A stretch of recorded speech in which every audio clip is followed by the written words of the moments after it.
جرح تتساءل أدواه ودماء تحضن. يا نفس إن لم تظفري لا تجزعي.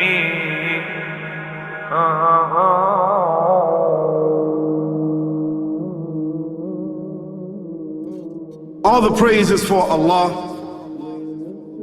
who is the author of all existence and the most generous to his creation, while he is also the all-compelling.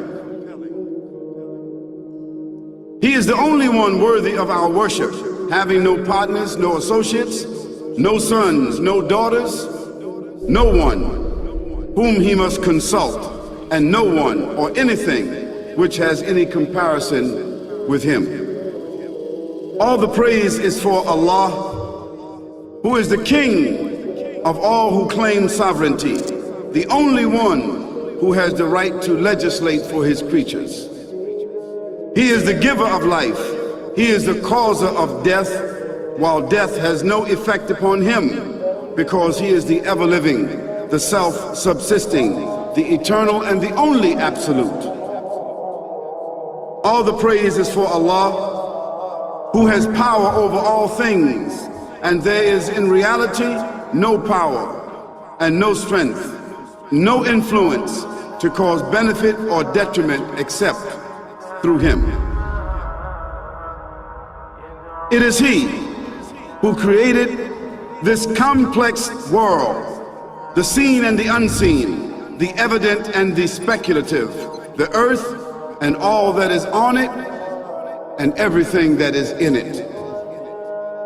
It is he who sent his messengers and prophets, alayhimus salam, with the common message of strict monotheism, which simply means that there's absolutely no one worthy of worship, no one worthy of our obedience except the Almighty, the One, the Absolute, and who has no partners.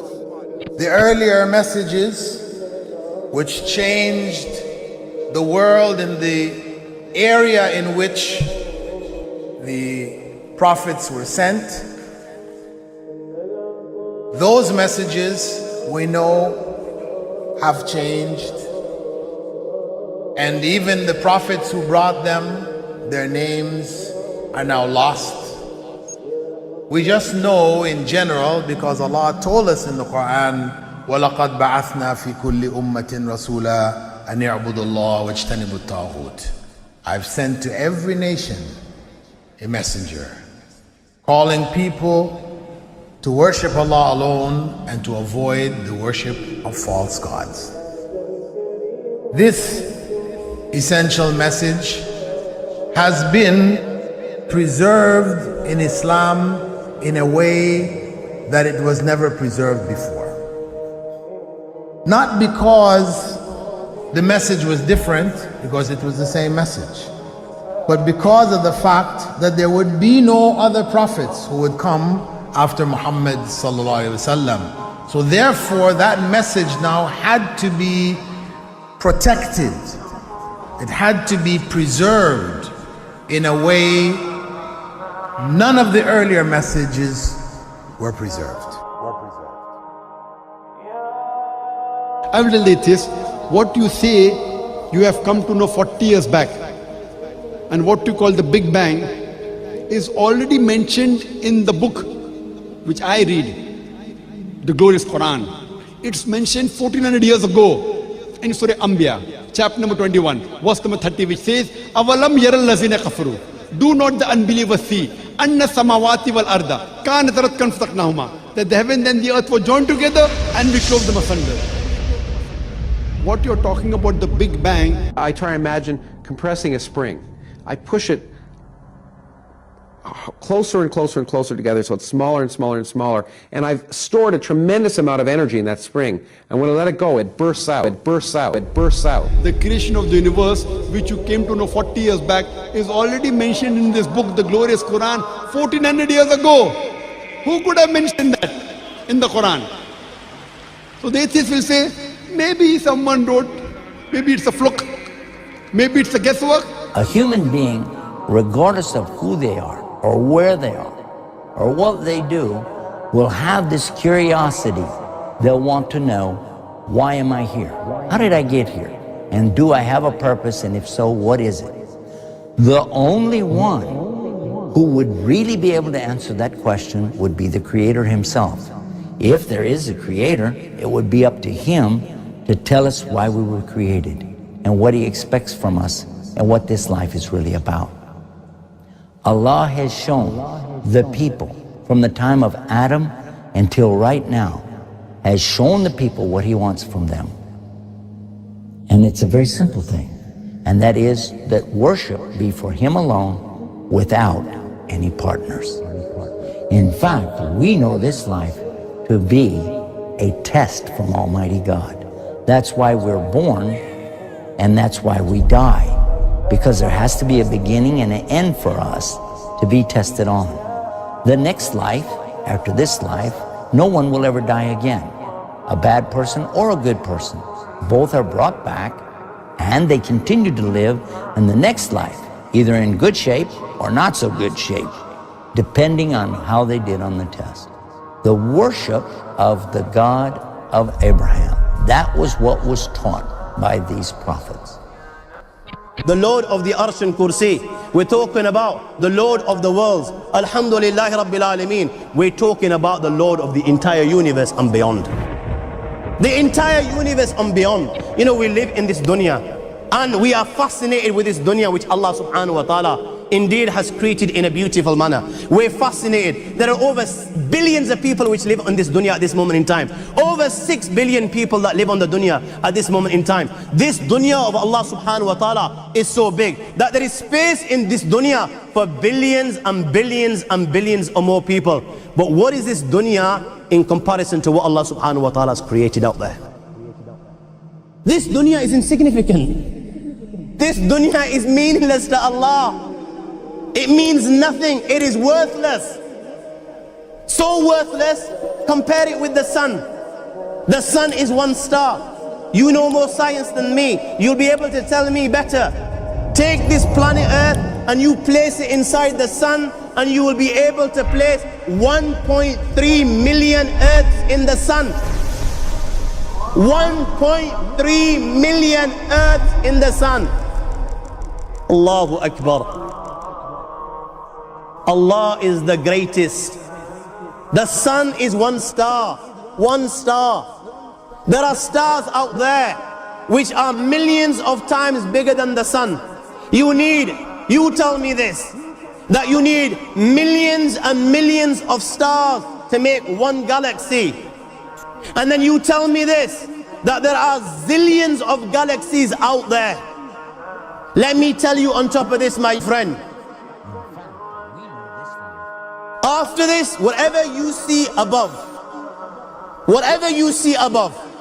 when you raise your head and you look above, whatever you see above, the zillions and zillions and zillions of galaxies, let me tell you, this is everything there is within the first heaven. Everything there is within the first heaven, and Allah is the creator of 7 heavens. 7 heavens. And the distance between the first heaven and the second heaven is 500 years.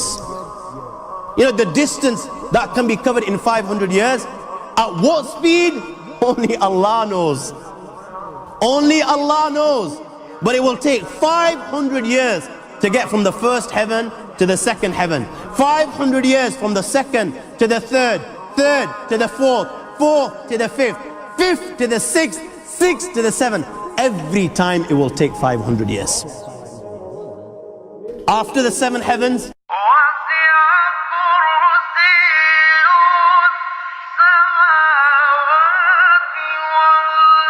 وَسِعَ كُرْسِيُّهُ السَّمَاوَاتِ وَالْأَرْضِ. You all read the Ayatul Kursi. You all know the Ayatul Kursi. After this, you have the Kursi of Allah. You have the chair of Allah subhanahu wa ta'ala. You know these 7 heavens that we've just talked about, in comparison to the Kursi of Allah, they're non-existent. They're meaningless. Rasulullah ﷺ has given an example in a hadith just to give us a little bit of understanding with regards to the 7 heavens in comparison to the kursi of Allah. Take a ring from your finger, take it off, the small ring that you have, and place it, let's say, in a desert, the Sahara Desert. It's the biggest desert in the world. You know that ring that we take off from our fingers and place it in the Sahara Desert? What comparison is in between the ring and the Sahara Desert? Nothing. Nothing. The 7 heavens is the ring, and the kursi of Allah is the Sahara Desert. After the kursi of Allah, you have the arsh of Allah. وَكَانَ أَرْشُهُ عَلَى الْمَاءِ. You have the arsh of Allah. Again, Rasulullah has explained, so just so that we can understand. Take the ring, place it in the desert. This time, the ring is the kursi and the arsh is the desert. What is the kursi in comparison to the arsh of Allah? Nothing. Then you have angels which carry the arsh of Allah. Their heads are in the 7th heaven and their feet are in the lowest earth. My friends, then you have the Lord of the Arsh and Kursi. لا تدركه الأبصار ويدرك الأبصار وهو اللطيف الخبير. He is beyond the size of Allah, who Allah is, what Allah is. The greatness of Allah is beyond the comprehension of my little mind. This is the being that you and I are messing with.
ولا